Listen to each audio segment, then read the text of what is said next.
Hi everyone, and welcome to Veterans in Crisis podcast. Today we have Courtney Knowles, and Courtney works for a lovely service in Sunderland called FISCUS. Now, tell us if I'm wrong, but that's an old Latin word for money. It is, yes. So yeah, I remember me Latin from school. So thank you for coming on. Thank you for coming on. Obviously, the service that you run isn't just for veterans, but I wanted really for you to sell your service because you do such a good job for the clients that we send down. Yeah, definitely. We get lots of good reports about how you help. So if you just want to chat about exactly what you do and how people can get involved. Yeah, so we are quite a small organisation, especially on the scale of different places in the city, and we only actually have 4 members of staff, but I do think that the impact we have is huge compared to how small we are. So our main work at the minute is benefiting to advice and crisis support through the city, but we also have a baby bank, and I'm now doing outreach in the food banks. So we cover a huge amount of different things really for how small we are. So you use run as well. Am I right in thinking that you run them shipping containers? Is it the Yeah, so the building that we own is the shipping containers in Hendon. So that's where our main office is primarily based. I don't really do a lot of work from the shipping containers, only 2 days a week, one full day and one afternoon. And the rest of the time I do outreach in the food banks. So I do 7 sessions on a week at a moment, in 5 different food banks. So it means that I'm dotted around all over the city. So if someone's in crisis, they don't have to then find the bus fare or the metro fare to come and find us. We'll be somewhere that's closer to them and hopefully within walking distance. So they'll just be able to pop along and see us instead of having to like traipse across the other side of the city. So how does your food bank work? Do they have to be referred? Do they just come along? So it's the same as being referred because it is like the Trussell Trust food banks. So it's the same as being referred to a food bank. So the way that it's supposed to work is that a client would be referred to the food bank. So we can give out food bank vouchers. The council can, a lot of different charities and organisations in the cities are referrers. But if someone was to turn up at the food bank without a food parcel voucher, I could do them a little drop-in appointment there, find out why it is that they need help, and then they'd be able to get the voucher through me. But the project itself is called More Than Food. So it's about people coming into the food banks and getting help with the food, but looking at the underlying reasons of why they need help with the food parcel. Are they in debt? Have they had the benefits cut after being sanctioned? And trying to work with them on those issues to get them out of the hardship so that they're not relying on the food banks all of the time. Yeah, that is the main thing, isn't it? It's a thing that we do as well. That we call it a ration replen, just because that's a military term. And what we do is we have sort of a room that's full of food, and we just give them a carrier bag and let them go in. And we try not to ask any questions, but what we do is if we give them three, then we start asking questions. We start Yeah. saying, well, the food's free anyway because we have it. We've been donated, so we don't mind giving it away. But you're right that there is some underlying problem if they can't survive without getting food banks. Definitely. I think it's not just looking for like a stick and plaster. Like, I think if you give them a food parcel, you just like giving them a bit of an extension, an extra 3 days worth of food so that they don't have to deal with the issues for another 3 days. Whereas if you dig a bit deeper and find out what's actually happening, and then it's like empowering someone, you're giving them the strength to help themselves. And once you do that, like you can give them all the food parcels in the world, but eventually it's going to stop. Yeah. And if you haven't worked on the underlying issue, you haven't really helped them. You've just prolonged it happening again in another couple of weeks. Well, we found like I suppose we felt like on some people we were just enabling them to like spend their Yeah. money to drink, gamble, or take drugs. And Yeah. that's not what we're here for. Nobody ever would moan about giving food away. It's just that's not why you get food, so you can spend your money on drugs or alcohol or gambling. And it's a sad state of affairs that there's food banks anyway, isn't it? Yeah, definitely. It's awful that people are in such a bad situation that they have to go there. And especially over the past year or so, I've had people coming in to see me who have been made redundant and they've never claimed a benefit before, or nurses who couldn't cope with the pressure anymore and they're needing food parcels and they don't know how to do it or how to claim benefits. And when people have never been in that situation before, it's so hard for them. So I think that's why we're quite a well-suited organisation to be in the food banks, because I think we are more informal and more understanding and more chatty, and we have more time for people than the bigger organisations do, because we're not as target driven. We would rather work with one person and really help them and really get them out of a bad rut than give them 5 minutes and move on to the next person. Yeah, I think that's where you are a brilliant service, because I think personally, I know other charities are the other type of 5 minutes tick. Look how many people were helped, and it's not about how many people you help; it's the quality of help that you give. You know, you will go on forever giving the food out. You will go on forever. You could house 1 million people, but if you don't do anything once you've housed them, what's the point of that? All you did is move them into a property where they perhaps don't see anybody anymore. That's why some people like being street homeless, because they see people. Yeah, definitely. Yeah. Like we do gather a lot of statistics for our funding and to put out to the funders to prove to them that the work that we're doing is of a good quality as well. But we're not the type of organisation to try and get those statistics. It just naturally happens for us because of the quality of work that we're putting out. People tend to use the service over and over again rather than advice shopping, which you see a lot as well. Yeah, yeah, and I mean, there's people who will play the system, and there's people that'll go around all places and get like a food parcel every day. I've seen that, and nobody cares about giving the food away, but you really need to get the root of the problem of why people would want to do that, and it's Oh, it's just definitely. sad, isn't it? Oh, definitely. It's really awful because if you put yourself in that person's shoes, you just think, how desperate must you really be? Because nobody genuinely wants to be doing that every day and using the food banks, and nobody wants to do that for themselves or for their families. So it just makes you think, what sort of crisis must they be in for them to be desperate enough to be doing that? And it must be disheartening for them and a bit embarrassing, mustn't it?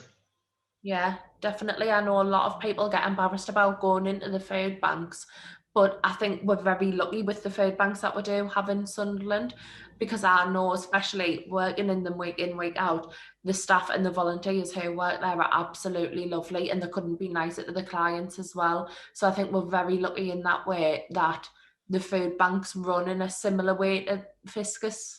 Yeah. So it is quite informal and it's chatty and they've got a lot of time for people. Yeah, time is a brilliant thing. Time, people, if you can give somebody some of your time, I think people that sticks in the mind that you weren't hello, there's your stuff, go. Some people don't get have anyone to speak to all day. Yeah, definitely.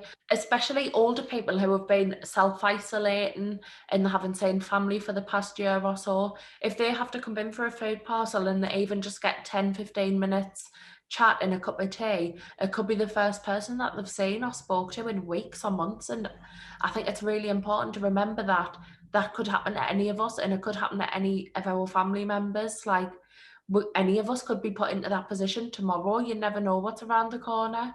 So I think it's putting yourself into someone else's shoes as well and just thinking, if that was me having to come in and needing to get a food parcel for the first time, I wouldn't know what to do. I wouldn't know how to go about it. And I would hope that someone would just take the time with me as well to just sit down and have a chat and reassure you that it's okay. Mm. Well, that's exactly it. It's okay. It's happening to 1 million people all over the country, Yeah.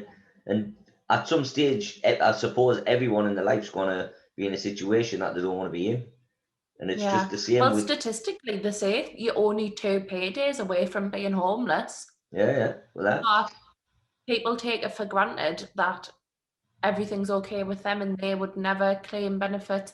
But especially the past year, the amount of people being made redundant who was unexpected, especially high earners who were being made redundant, who would have never expected to be put into that position, has been horrific. So I think it's been a real eye-opener for people using the food banks to know that it's not just people using them because they want to spend the money on alcohol or they want to spend the money on drugs. It's a much wider picture. It is, Don, and I think we're the fifth richest uh, country in the world, and what would it be like if you were in a really poor country? Yeah, They haven't got food banks and stuff. Anyway, yeah. food banks is not the only thing you do, though, is it? No. So a lot of our work at the moment is around benefit and debt advice and crisis support. So within the crisis support, we can really get away with doing anything that a client needs support with because there's no actual definition of what a person's crisis can or can't be. So my crisis and your crisis could be two separate things, but it doesn't mean that any one's any more important than the other. So someone could just need help calling Universal Credit, or another person could have been sanctioned and had no money paid for months or weeks at a time. So it's all about looking into what the person's crisis is and how we can support them. I mean, I've worked with young people who needed help making doctor's appointments, who needed help engaging with like drug charities and your recovery and things like that. So it's just about making sure that we're doing like a person-centered approach. So we're looking at them holistically as a person and not just trying to make them fit into a box that you can tick. It's about really looking at what they need and what we can do to help that. I mean, how would someone come about to come down for crisis support? I mean, I know because we send clients down, but if you were watching this and you had, I don't know, rent arrears Mhm. or council tax arrears, something like that, how would they go about coming to you? Yeah, so if they're working with an organisation like yourselves, you could just give me a call, send us over a referral for them, and I would get in touch with the client. That usually works best because it means that I've got the client's details, so the responsibility is on me to get in touch with them. Because if you just gave a client my number, they could have mental health problems going on, they could have anxiety, they might not be able to pick the phone up and give us a call, even though it seems like it's something easy for me to do. It's not always easy for the client. But if they're not working with an organisation, they can still self-refer. So they could just give us a call. I've got a mobile number that I think everyone in Sunderland must have by now. And they can just give us a call and give us the details and we'll get them booked in for an appointment. You're right there, aren't you? Because sometimes there is with certain services emphasis on the client phoning up, but not everyone's got credit on the phone. Not everyone's got a phone. Yeah. And That. sometimes people just aren't in a position where they're ready to take on the responsibility of having to take the first step. And sometimes it's just easier for someone to call you and then you know that they want to work with you because people get embarrassed and they don't want to call. So it's Yeah. easy if, like I have that responsibility of getting in touch with the client because then all they have to do is pick up. What do you find? Because this is what I find all the time. Because we have a similar system. We would get Yeah. a phone number and then we would phone. But what over the years I've worked out it's best to text first because Yeah. people don't want to answer the phone if they don't know the number, especially if they're in debt because they might think it's an actual debtor phoning them. Yeah, definitely. And that's one of the biggest problems we have. So I'll always send people a text message if they're not answering, leave them a voicemail, just let them know it's me. But we're quite lucky because I just have a normal mobile, so I'm not phoning from like an 0800 number or anything like that. So it is just an unknown number comes up. We don't put the number on private. We don't block people from seeing it or anything like that. So hopefully that helps. And usually people do pick up. Yeah, I think they do. I think it does help. I mean, even me personally, when I get blocked numbers or ones I don't know what they are, I don't answer them. Yeah, definitely. And I think a lot of people are in the same boat because especially these days you hear about so many scams and Yeah. things like that. People are scared to pick up the phone because they don't know what's going to happen. Yeah, exactly. And there's scams where you get text saying phone is back and stuff like that, and that's a scam. Yeah. Well, there's a lot of like benefit scams out at the moment as well. So I've had one elderly woman who I was working with in our late 80s, and we had people pretending to be the DWP threatening to stop our pension if she didn't send off our bank details, and they were trying to get the information for all of our savings accounts and things like that, and they could have taken thousands and thousands of pounds from her, and it was all fraudulent. Disgusting, isn't it? Yeah, so that's one of the things I suppose that would come under crisis support as well, because that's not like your typical benefit or debt advice. And that woman still phones us all the time now, just for like a chat every couple of months, because she doesn't have any family to speak to and nobody else was there to help her. And she's so grateful for the work that we did that she just calls to check in. Well, that's nice, isn't it? Yeah, but I think that says a lot about the service as well, because even if I'm not working with the client anymore, if they call up and they need any help, I'm happy to just give them 10, 15 minutes for a chat and take the time out of my day, because I think sometimes people need that. Well, they do. I think human contact, people, especially what we've just been through, people I Yeah. think are realizing now that human contact actually is a lot, because we're all into digital, we're all into phone calls, emails, stuff like that. But I don't know if you feel the same, but you miss that going to meetings where everyone's sitting around a table and you can have a chat and stuff. Don't Yeah. get us wrong, some meetings could be sorted off with an email and I don't have to travel to them, but I've felt that over the last 18 months or whatever it's been since this COVID, that you miss the kind of just meeting up with people, having a cuppa, and then having your meeting and a chat afterwards. And I think that's where you make kind of connections more than you do when you're in a meeting on Zoom. Yeah, definitely. And I think that was probably one of the things that started us off having a good relationship with yourselves, is Yeah. that we just popped down to veterans and we had a look around and we're saying what yous were about. And you could say that we were more of an informal service as well, with us just popping down to have a look around. And I think you get a feel for another organisation to know if it's going to work well with your clients, as well as like working well with yourselves. Yeah, well, that's a thing since I started it is what whatever service I've always went to myself to see what it was like. For instance, so I went to a Narcotics Anonymous and I've been Alcoholics Anonymous, not for myself, just to sit in to see if that was the type of thing that I would recommend to the client. Because if I went to somewhere and I didn't feel comfortable, I wouldn't recommend it. Yeah. Because the other service might fit the person a little bit better. I mean, every service is different for every person, isn't it? Yeah, definitely. But I think we really try to just treat people like we would like to be treated ourselves. And I think that's the way really that it runs so well, because if I went in somewhere and it wasn't welcoming and I didn't feel like I could be open with someone, because especially going through your finances, like if you have debt issues, it's a very personal thing to be telling someone exactly how much money you have coming in, exactly what you have going out, how much you're spending on those items, how much debt you've got. It's a personal thing and you don't want to just be telling it to anyone, because you don't know where the information could go.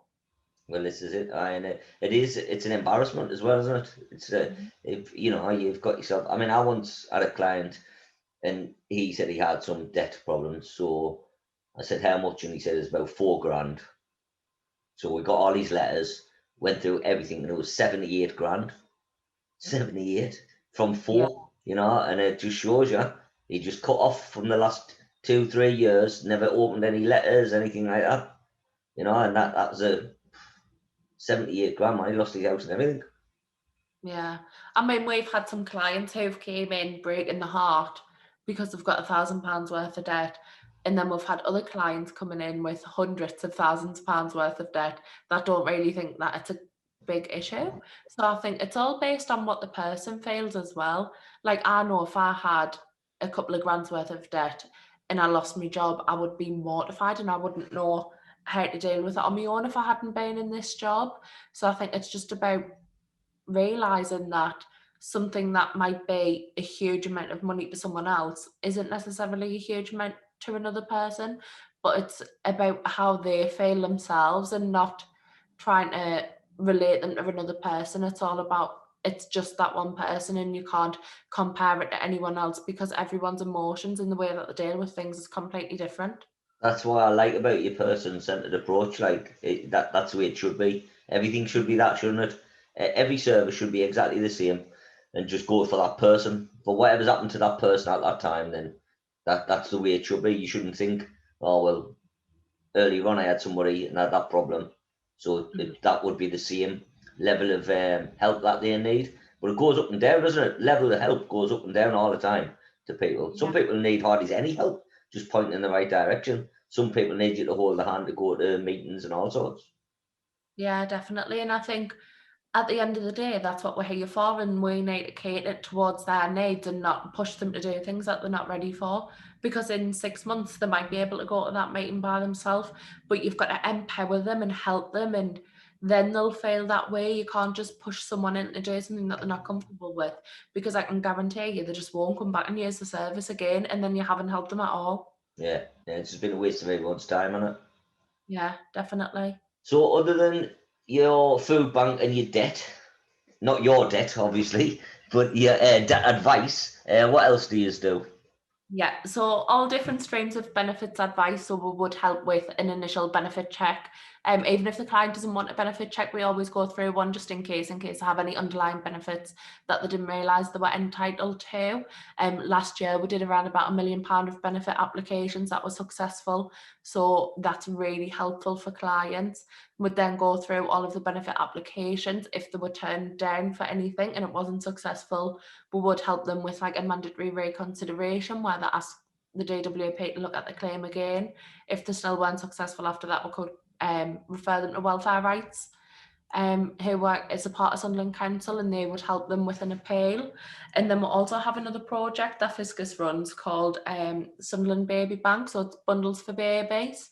So anyone who needs help with any baby items, it's very much the same as a food bank, but it's just baby items. So we'll have cots, Moses baskets, prams, nappies, wipes, baby food, milk, everything that you would need if you were having a baby and you were unprepared for it. And is all that free?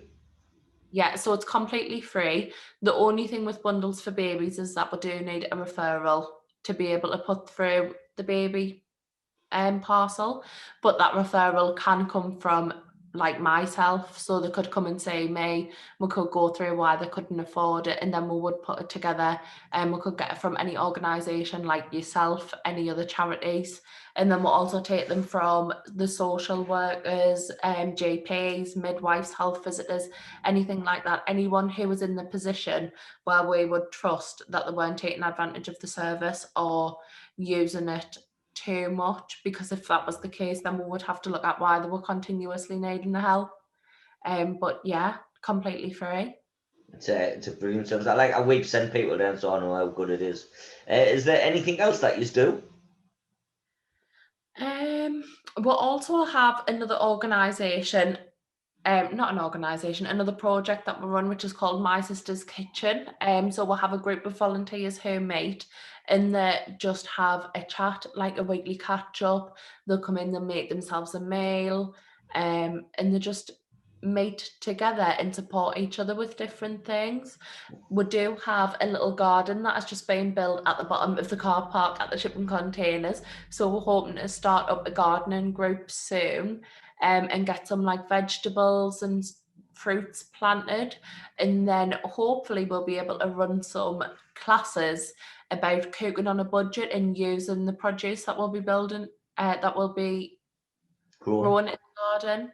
So we're hoping to get that sorted soon as well. But it's That's everything's just starting to pick up again after COVID now that we can start getting all of the groups back in.